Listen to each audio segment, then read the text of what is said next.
So I am prepping for my Thanksgiving dinner. I have some sweet potatoes that are boiling now.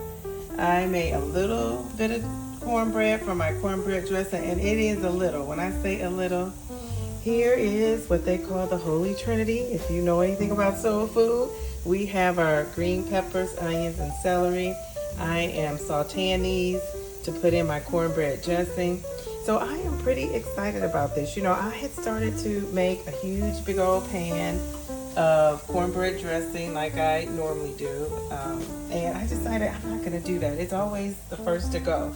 And I thought, you know, I have to save myself on this journey. Now I will eat tomorrow, but for right now, this little pan will do. I'll have it for Thanksgiving. I'll save a little bit for my dad. He went to see family out of town. I decided to stay home. And so that's it. My daughter loves these yams. So just as a little tip for you, I don't know if you cook candied sweet potato yams, or candied sweet potatoes, but I boil mine first and get them just a little bit tender so I can cut the knife into them.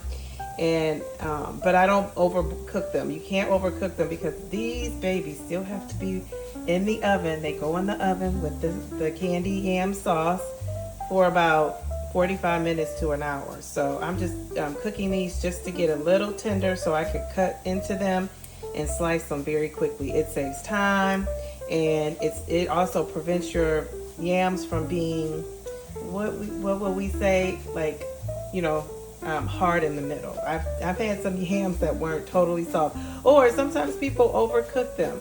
And so this just kind of helps with that. So that's just a little tip. And I got these yams from my local, or sweet potatoes, whatever you call them. I think they were called yams. I can't even remember.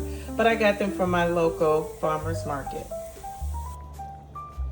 So my sweet potatoes are boiling, and we're going to do a little fork check. And this lets me know that these are ready to be peeled and ready to prepare to go from the wholesome sweet potato to the candied sweet potatoes. So, all right, this is step 1. Now we're headed to step 2. So here are the sweet potatoes, and look how that peeling just peels right off. It will peel off. So you might be asking, how long do you cook these for? They were boiling for about 20 minutes, maybe 25 minutes, because you know, I just wanted them to be a lot more tender. So I just want to show you that I boiled them into, this just kind of peels off. So I'll show you when I get to the next step. Hello.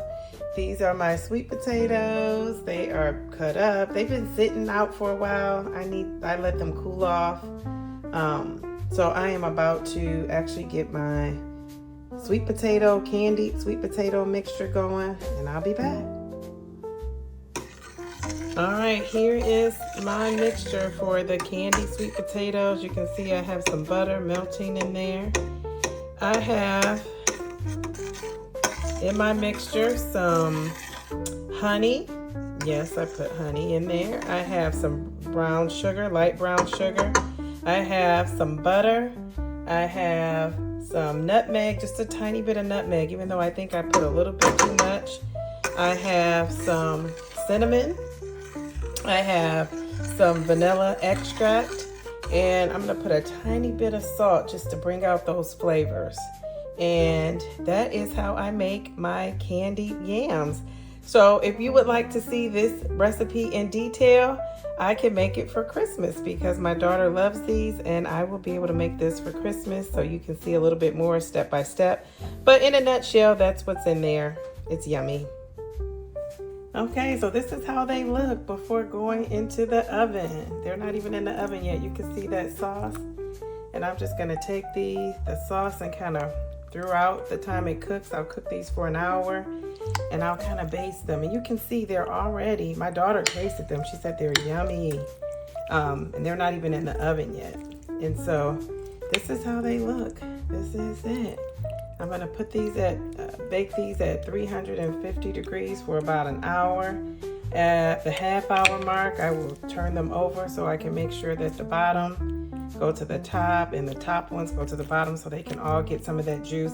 I could have made some of the other mixture. I could have made a little bit more of it. I wasn't planning on cooking this dish in this container or this bowl, glass bowl. I thought I was going to use a aluminum pan, but the aluminum pan is kind of deep and I didn't want to do that either. So it's like for a turkey, not for these.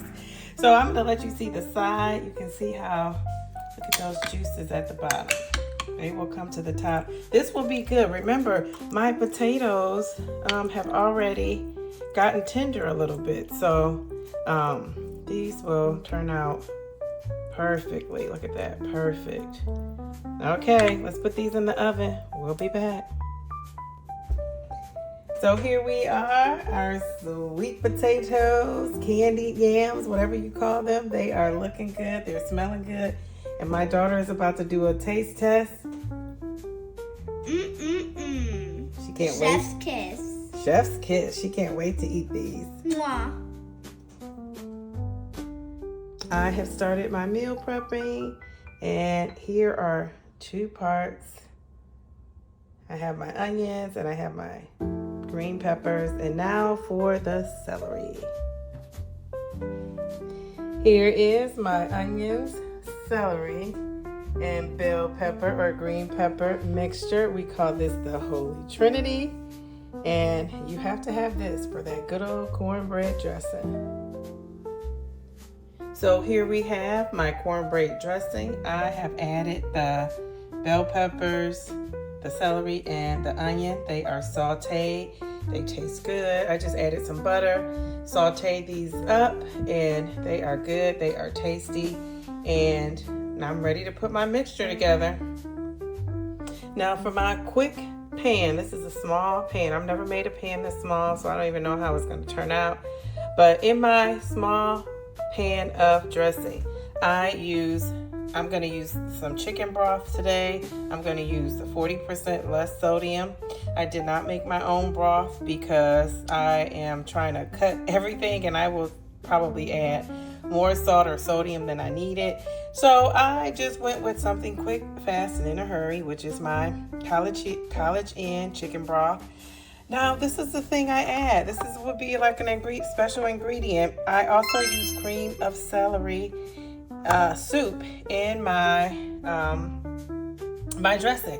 You have to try it. If you're one of those old school cooks like I learned to be from my grandmother and mom, they did not use this. This was something that I added. My mom started to add, and it is wonderful.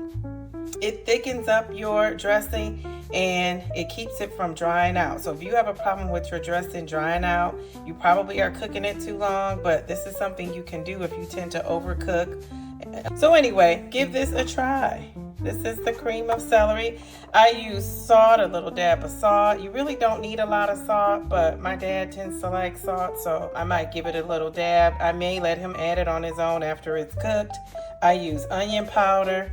I use garlic powder, and you cannot make, I don't know how you can make a cornbread stuffing of any kind without sage. And I use ground sage. Now, here's a tip. Now, because I'm just cooking for my daughter and I'm not going all out like I normally do with my cornbread dressing, because it's just us two, and I didn't even really want to cook it, but I'm just doing it because I want my daughter to get the tradition of Thanksgiving. But here is a tip. You can put that sage dressing, cook that in your cornbread. I did not today. Most of the time, unless I forget, I put it in my cornbread while I'm preparing the cornbread, right? I put that sage in there. The house smells wonderful. I did not do that with my cornbread dressing today just because I forgot. But that's a great tip. At Christmas time, if you're making cornbread stuffing, you might want to try that. So we're going to put this baby together, and I'm telling you, it's delicious. Okay, so here's everything mixed in. You can see the consistency. It looks like it's, runny, but it's not. It's just right for when I put this baby in the oven. It's not gonna dry out. It's gonna stay nice and moist, and you'll see the end result. But this is the consistency of it. You don't want it to be runny, but you don't want it to be too thick either. And so if I had gotten this too thick because I don't have more cornbread, I probably would have just added some more of my celery secret ingredient to it. So if you didn't catch that, go back and rewind, and that would thicken it up. But I don't need it thick. This is great. It's gonna go in that oven and it will firm up, and it will be good. So this is the consistency of mine. I don't really like it super thick. I like it to sit in that oven for all the flavors and all the seasonings to kind of, bake into it. So, another thing you could add is, I could have also made some toasted breadcrumbs and kind of crinkled that in there if I wanted it to be a little less, moist, and, if I wanted it to be thicker. But I don't. I want mine to be just like this. I think it's great. It's not too soupy. You can see that. It might look soupy on the edge, but actually all the way through it has that thickness. And like I said, it's going to thicken up and it's going to be nice and moist at the end. So hashtag no dry cornbread stuffing for me. All right, we have our mac and cheese. It is all blended together. We have some macaroni, of course. We have macaroni. We have some reduced fat milk. Actually, instead of using my reduced fat milk, I am using Fairlife. I substituted. I also used some evaporated milk, just a little bit of that. But that Fairlife kind of took over to get that extra protein. I have Colby Jack cheese. I have cheddar cheese or sharp cheddar cheese. I have Velveeta, Monterey Jack cheese, and I also have, what else did I put in here? Oh, a couple of eggs I did add. So this is my mac and cheese mixture. Let's see this baby mixed up even more. Here we go. I also have some melted butter in here, and then I'll put a couple of dabs of butter on top. Yes, this mac and cheese is not for somebody that's on a weight loss journey. But for Thanksgiving, we could do it. Here it is before the oven.